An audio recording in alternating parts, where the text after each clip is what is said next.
तो स्वागत है आपका फिर से एक बार अपने YouTube channel youth fashion life में। मेरा नाम आशीष शेखावत और आज मैं आपके सामने एक बहुत ही ज़बरदस्त वीडियो लेकर आया हूँ। कहते हैं कि गरीब घर में पैदा होना आपकी गलती नहीं है, बट गरीब घर में मर जाना आपकी गलती है। तो एक गरीब बंदा एक सिंगल इनकम सोर्स पे डिपेंड होता है और जो अमीर बंदा होता है वो सिंगल इनकम सोर्स पे डिपेंड नहीं होता है, उसके बहुत सारे इनकम सोर्सेज होते हैं। मैं आपको बताने वाला हूँ उन डिफरेंट इनकम सोर्सेज के बारे में जहाँ से कि आप अपने लिए पैसा कमा सकते हो। ये शुरू करते हैं और जानते हैं कि अमीर लोगों के पास ऐसे कौन कौन से रास्ते होते हैं जहाँ से वो पैसा कमाते हैं। नंबर 1। अर्निंग इनकम वो होती है यार कि जैसे कि आप कहीं पे एक जॉब करते हो, कहीं पे मज़दूरी करते हो। जितनी भी गवर्नमेंट जॉब्स हैं, प्राइवेट जॉब्स हैं और मज़दूरी करने वाले लोग जो होते हैं वो सभी अर्न इनकम में आते हैं। इस तरीके की इनकम में आप जितना काम करते हो सिर्फ आपको उतना ही पैसा मिलता है, आपको उससे ज़्यादा पैसा कभी नहीं मिलेगा। अगर आप 8 घंटे काम करोगे तो आपको 8 घंटे का पैसा मिलेगा, अगर आप 12 घंटे काम करोगे तो आप 12 घंटे का पैसा मिलेगा। इंडिया के 90% लोग अर्न इनकम के ऊपर डिपेंड है, जो कि जी वो काम करते हैं और उनको पैसा मिलता है। तो हम किसी और का बिज़नेस को ज्वाइन करके हम अर्न इनकम कमा सकते हैं। जॉब का मतलब पता है ना, ज्वाइन अदर बिजनेस, मतलब हम किसी और का बिज़नेस अगर ज्वाइन करते हैं और उसमें हम अपना टाइम देते हैं तो अब वो हमें उसके बदले में पैसा देता है, जिसको हम अर्न इनकम बोलते हैं। Okay. Number 2। Number 2, profit income. Profit income क्या होता है यार, जैसे कि आप कहीं पे सेलिंग कर रहे हो, कुछ प्रोडक्ट ख़रीद रहे हो, उसको सेल कर रहे हो, तो मतलब आपके जो प्रॉफिट मार्जिन होता है, मतलब आप सेल और परचेज़ करने में जो आपका पैसा बच रहा है, तो उसी को हम प्रॉफिट इनकम कहते हैं। ये छोटे से लेके बड़े लेवल तक हो सकता है। जैसे मान लिया कोई कंपनी है, वो कंपनी क्या करती है, मैन्युफैक्चरिंग करती है और मैन्युफैक्चरिंग करने के बाद क्या करता है वो कंपनी, आगे प्रोडक्ट को बना के सेल कर देती है। तो मैन्युफैक्चरिंग करने में, प्रोडक्ट की मार्केटिंग करने में उसको जितना भी पैसा खर्च होता है वो सारा कस्टमर की जेब से निकाल लेती है, ठीक है ना। मान लिया अगर कोई प्रोडक्ट 5 रुपये का बनता है तो वो प्रोडक्ट आगे 20 रुपये का सेल होता है, तो इस तरीके से वो अपना प्रॉफिट इनकम कमाते हैं। तो ये प्रॉफिट इनकम होता है यार। नंबर 3। नंबर 3 होता है इंटरेस्ट इनकम। इंटरेस्ट इनकम वो होती है जो कि हम किसी अपना जो पैसा होता है वो किसी को इंटरेस्ट पे दे के, ब्याज पे दे के हम उससे जो प्रॉफिट होता है वो हम कमा सकते हैं।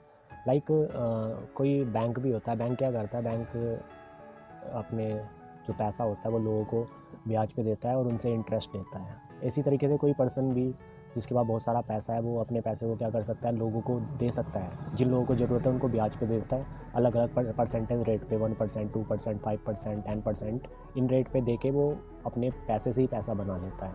ओके। नंबर 4। होता है डिविडेंड इनकम। डिविडेंड इनकम मतलब क्या होता है कि आप किसी कंपनी के शेयर को ख़रीद लेते हो, स्टॉक परचेज़ कर लेते हो। लाइक आजकल शेयर मार्केट की बहुत ज़्यादा ग्रोथ हो रही है और म्यूचुअल फंड्स का नाम सुना होगा जिसमें आप SIP जमा करते हो अपनी। तो ये सभी आपके लिए एक डिविडेंड इनकम का सोर्स है। मतलब कोई कंपनी बहुत सारा फंड इकट्ठा करती है और उस फंड को कहीं पे इन्वेस्ट करती है, दैन उसको जितना प्रॉफिट होता है उतना ही प्रॉफिट वो अपने स्टॉक होल्डर्स को देती है, जिसे कि हम डिविडेंड इनकम कहते हैं। तो आप यहाँ से भी एक बहुत अच्छा खासा पैसा कमा सकते हो। नंबर 5। 5 होता है रेंटल इनकम। रेंटल इनकम क्या होता है, आपने कोई बिल्डिंग बना दी है, ठीक है। मान लिया आपने कोई मकान बना दिया है जहाँ पे किराएदार रह सकते हैं, और आपने कोई बहुत बड़ा बिल्डिंग बना दी है जहाँ पे कि कोई मार्केट खुल सकता है, कोई शॉप खुल सकती है। तो इस तरीके से आप उसको रेंट पर देकर और पर मंथ उसका रेंट ले सकते हैं। वहाँ से भी आपके लिए एक बहुत अच्छा इनकम सोर्स है। और बहुत सारे लोग इस तरीके से पैसा कमाते हैं जो कि अपने मकान को बनाकर छोड़ देते हैं और किराए पे चढ़ा देते हैं, दुकान बनाकर छोड़ देते हैं, किराए पर चढ़ा देते हैं। तो इसको हम बोल सकते हैं रेंटल इनकम। तो ये भी आपके सामने एक बहुत अच्छा सोर्स है इनकम का। ओके। नंबर 6। Capital income.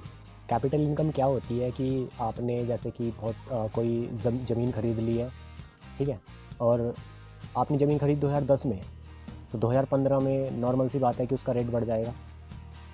आपने 1 लाख की ज़मीन खरीदी और 2015 में वो ज़मीन हो चुकी है 20 लाख की, है ना, तो आपका जो मार्जिन होगा वही तो आपका प्रॉफिट होगा ना। तो इस तरीके से आप यहाँ से भी बहुत अच्छा पैसा कमा सकते हो। लोग क्या करते हैं, लोग मकान बना देते हैं, बना कर डाल देते हैं और उसको क्या करते हैं, फिर 1-2 साल के बाद बेच देते हैं, जिससे कि उनको बहुत ज़्यादा प्रॉफिट होता है। जितने भी ये प्रॉपर्टी डीलर्स होते हैं, ये सब क्या काम करते हैं, ये सब यही तो काम करते हैं। Number 7.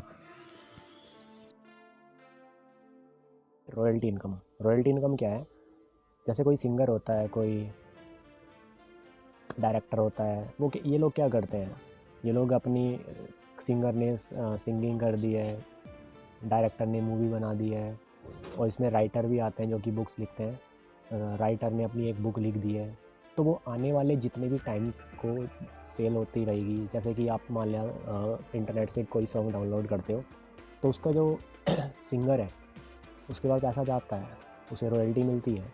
मान लिया कोई राइटर है जिसकी बुक आप परचेज़ करते हो, तो वो पैसा उसके पास भी जाता है। क्यों? क्योंकि उनको रॉयल्टी मिलती है। समझ आ रहा है? अगर आप यूट्यूब वीडियोज़ भी बना रहे हो ना यार, तो यूट्यूब वीडियोज़ पे भी आपको रॉयल्टी मिलती है। जब तक आपके लोग वीडियो देखते रहेंगे तब तक आपको पैसा मिलता रहेगा।